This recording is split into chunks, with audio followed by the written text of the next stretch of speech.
a book that I think that I grab it or like that I've gone back to. I think I'm going back into the archives to say Hunger Games, honestly. Um, Ugh. yeah, I loved those books growing up. And you know what? They still hold up. Out of all of the dystopian novels that I read as a child, Hunger Games, I think, is one of the most um thoughtful and interesting, and like the ways that they explore like um oppression and energy. I have like written about in papers recently in the ways that like we Mm. I mean, I this is why I think it's on the mind because I reread it after writing a paper about how we're kind of like decentralized from our sources of energy and power, and the district system is doing that just in a more like uh obvious fashion. Like everyone is separated from the like their means of like their lives, you know?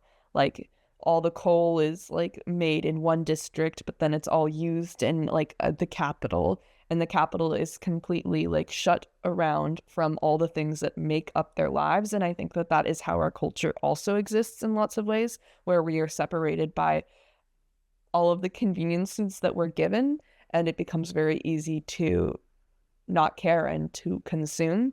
And I think it's a powerful like story that is just like explained um, more clearly. But yeah.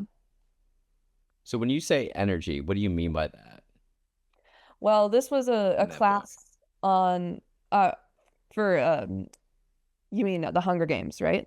Yeah. Yeah. Well, the Hunger Games obviously like kind of goes a lot into District 12, which is the coal mining district. Um and how oppressed the people are who live in that district. And obviously, there is some relation with like Appalachia, and like how Mm. that is kind of representing that, and like the exploitative system that the coal mining industry already has, like in our world and stuff. It's just like further accentuated in the Hunger Games books.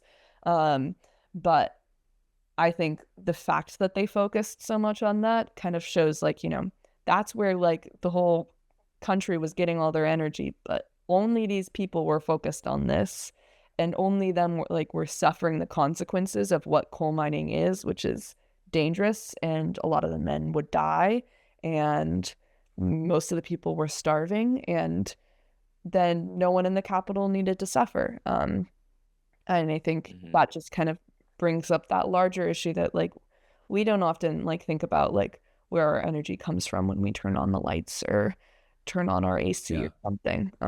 And even if it's not all coming from coal, I mean it's still mostly coming from places that are hurting the planet, and we just don't really think about it that much. That's interesting. So when you reread them, do you pick up new stuff when you do it? Totally. Like this time around, that's what I was thinking about a lot because I was reading about that in my like classes and reading about Okay. our separation from energy use. And I was seeing that in the Hunger Games and in the way that they were talking about these districts, and understanding like the ways that the political systems were kind of mirroring our own.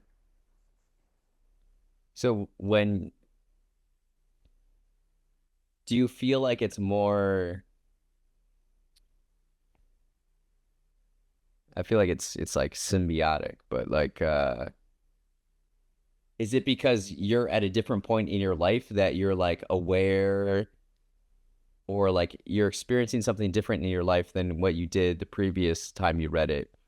And so like other stuff stands out to you, or do you feel like you understand the writer and the writing more?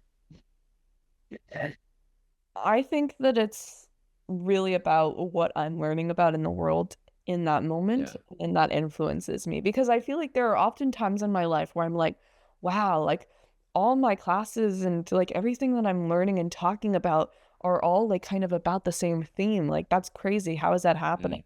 Mm. Uh, I think a lot of times it's my mind doing that, picking up on these details like of a general. I'm getting a lot of information, and suddenly I'm now able Yeah. to pick up the patterns in that, and Yeah. everything is kind of coexisting in.